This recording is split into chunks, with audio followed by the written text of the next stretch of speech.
Hey, all of you intelligent people out there, welcome to another snippet from Pale Blue Thoughts.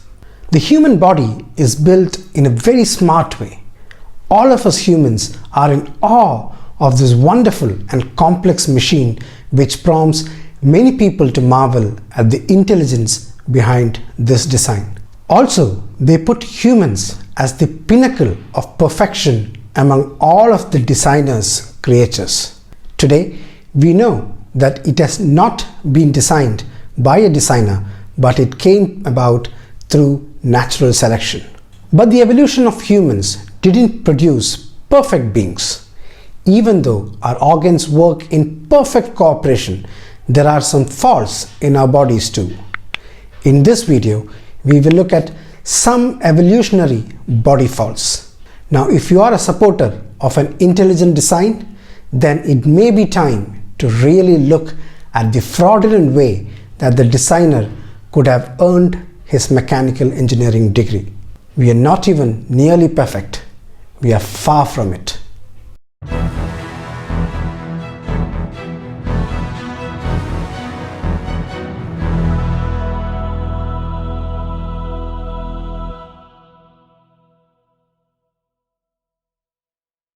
Let us look at the design flaws right from top to bottom.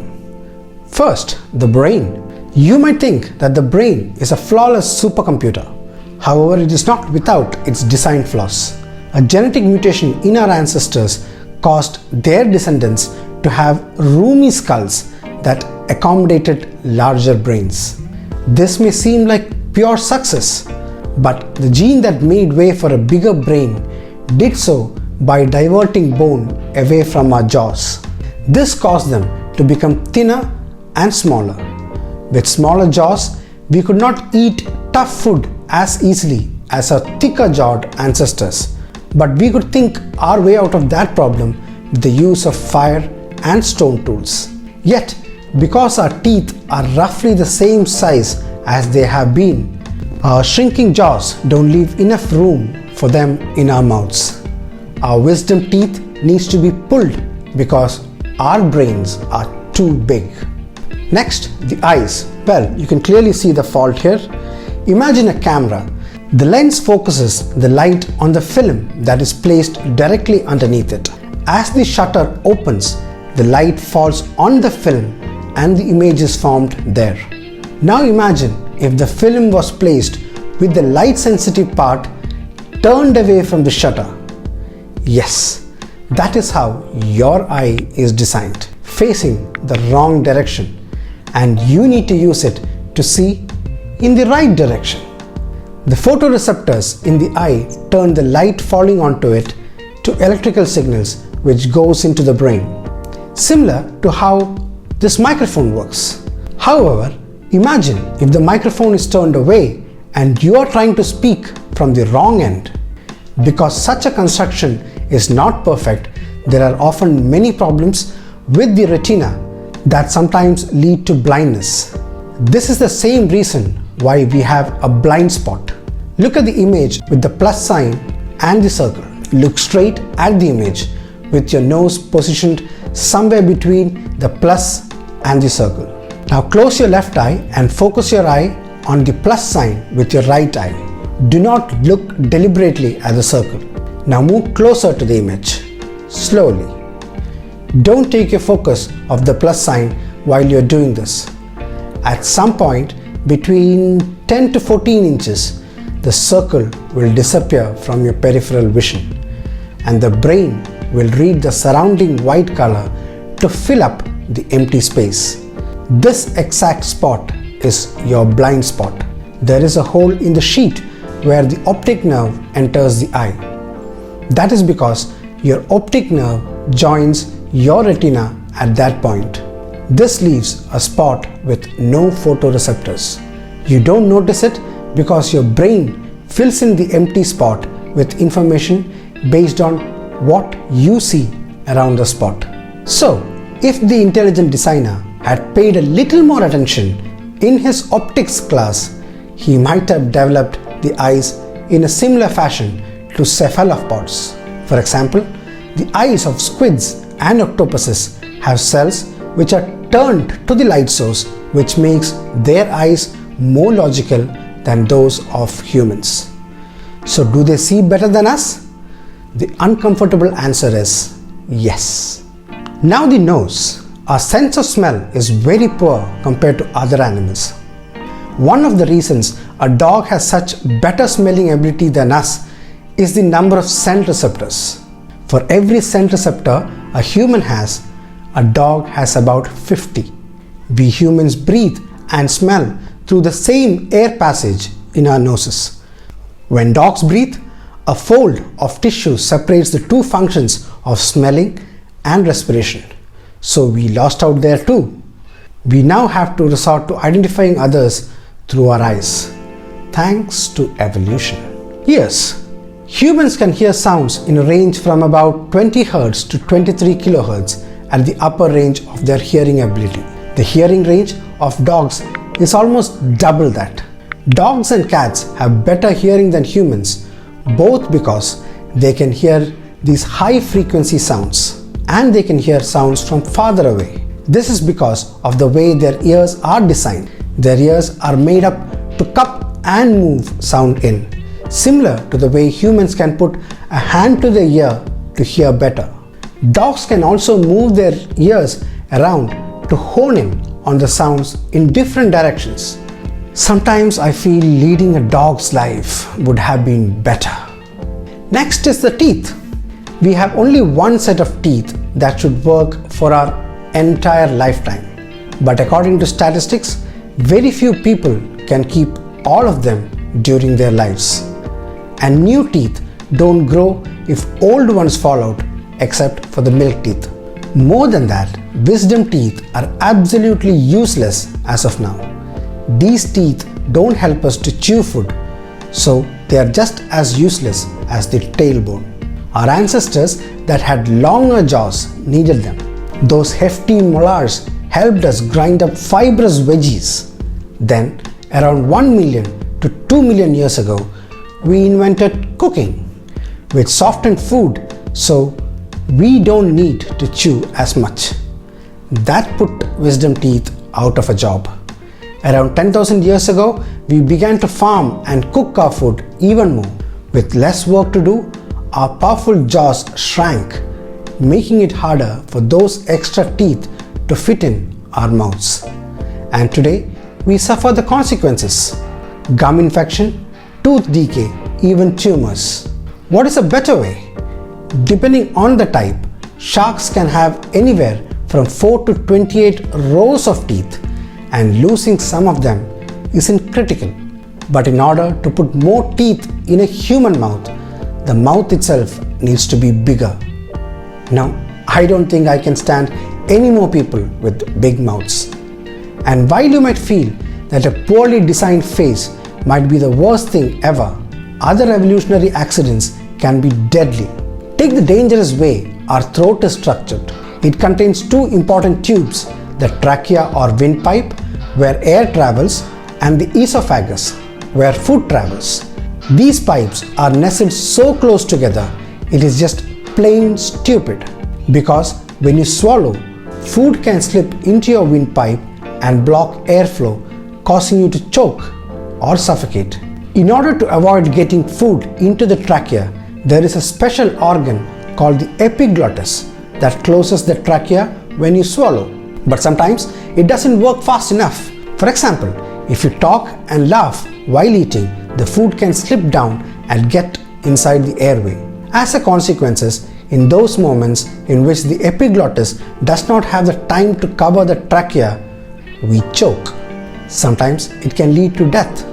Meanwhile, other animals have more sensible arrangement where their windpipe and esophagus are far away from each other. In most animals, the trachea and the esophagus are oriented such that the esophagus is below the trachea. In a cat's throat, for example, two tubes run roughly horizontal and parallel to each other before heading on to the stomach and the lung respectively. So why don't we have this setup?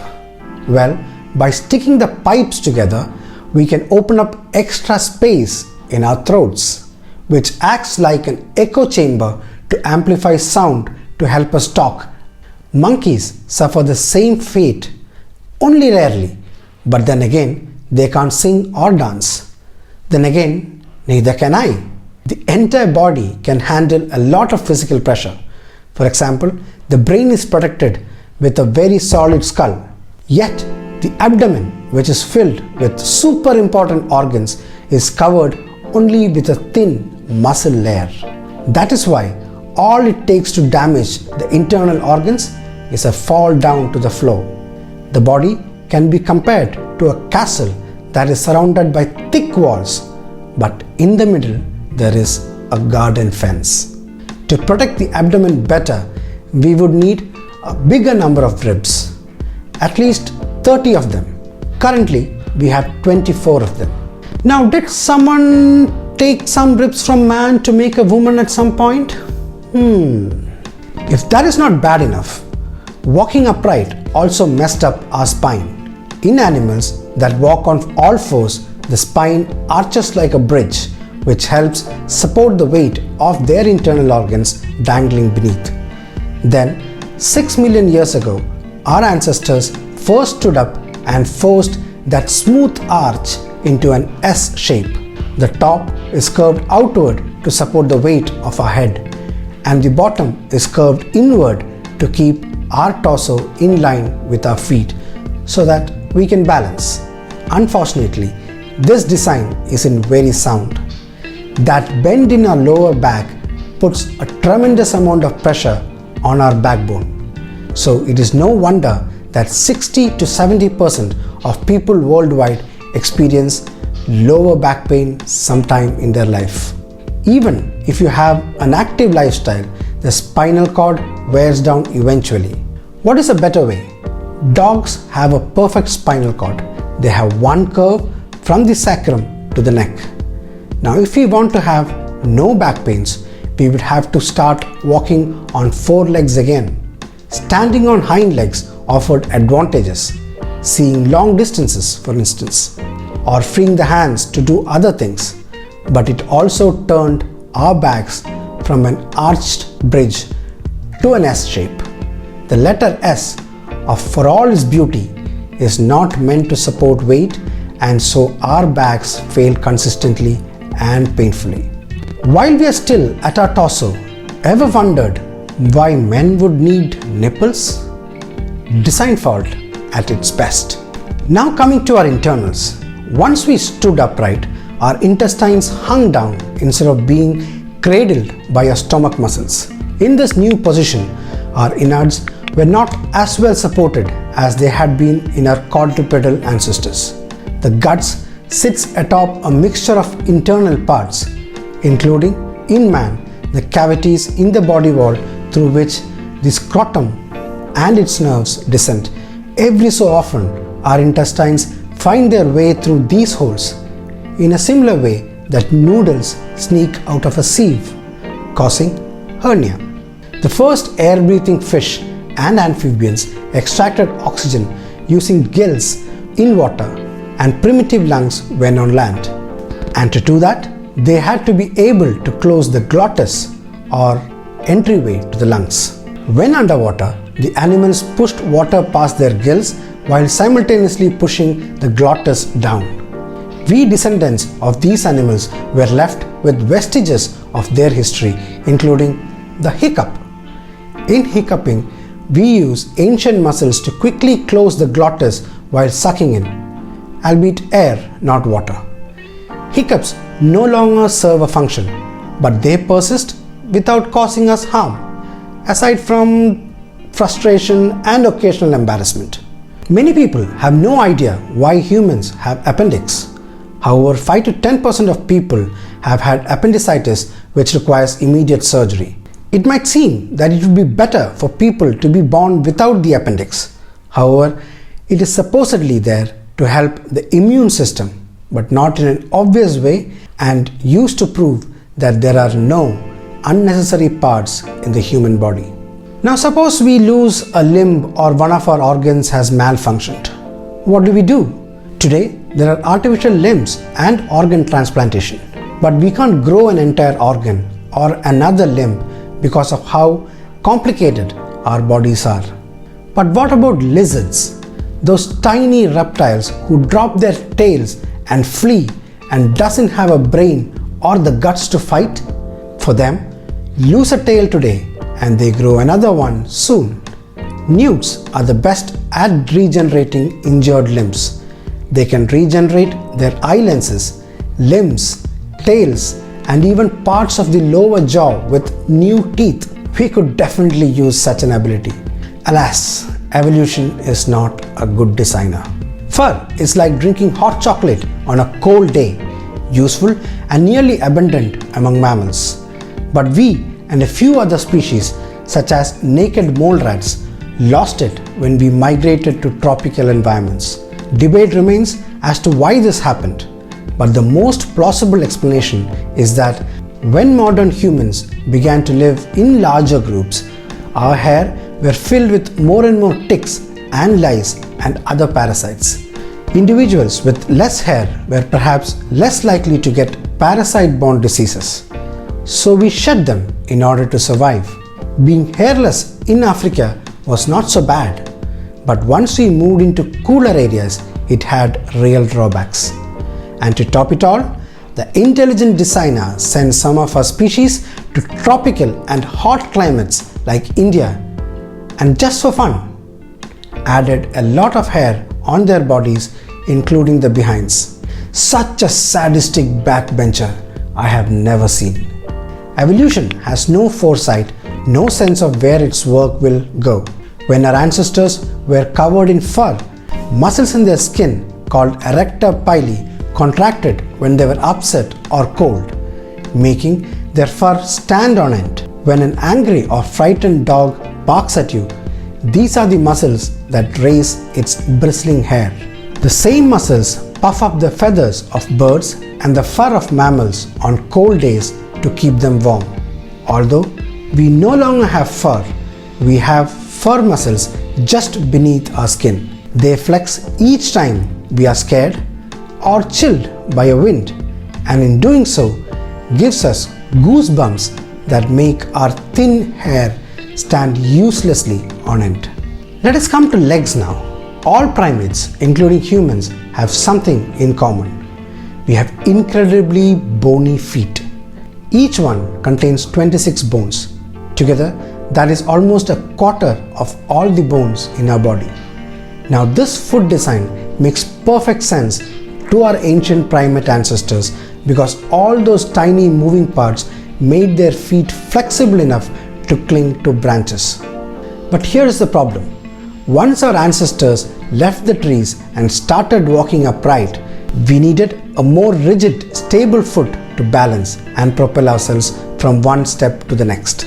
We didn't lose a single bone. The result? Our feet are too flexible and they can easily twist the wrong way, which leads to all sorts of foot-related ailments like sprains, stress fractures, and tendinitis. Can this be done better? The legs of an ostrich are better and more effective. The ankle and the shin are connected. It has only 2 toes that are used to walk. Also, our kneecaps could be turned to face the inside because it often gets hurt while falling. So we have now talked about head to feet. Oh no, we forgot something in between. Let us talk about the testicles. Unlike most of your organs, they hang outside your body, so they aren't protected by muscles, fat, or bone, which makes them a prime target for incoming soccer balls or cricket balls. So why are we and many other mammals stuck with such a risky arrangement? Well, it turns out sperm are healthiest when they are stored in a cool place. So we hold them as far away from the body as possible to keep them a few extra degrees below the body temperature. In the 18th century, millions of sailors suffered from a horrible disease called scurvy. Their gums would swell and bleed as their skin disintegrated and their brains decayed. The culprit? Away from shore for months on end, the sailors had no access to fresh fruits and vegetables. These are key sources of vitamin C, which plays a crucial role in how our body repairs damaged tissue, bone and nerves. Now humans, along with other apes, some bats, birds and fish are the only animals that would ever have this problem, because everyone else can produce their own vitamin C. I mean, my cat never had to drink orange juice. Out of the 20 amino acids that we require, we can make 11 of them, but for the others, we have to resort to our diet or pills. Almost all of the animals can make all 20. Meanwhile, humans have a gene mutation that prevents us from doing the same. Now, there doesn't seem to be any benefit to this mutation, which just goes to show evolution isn't always helpful.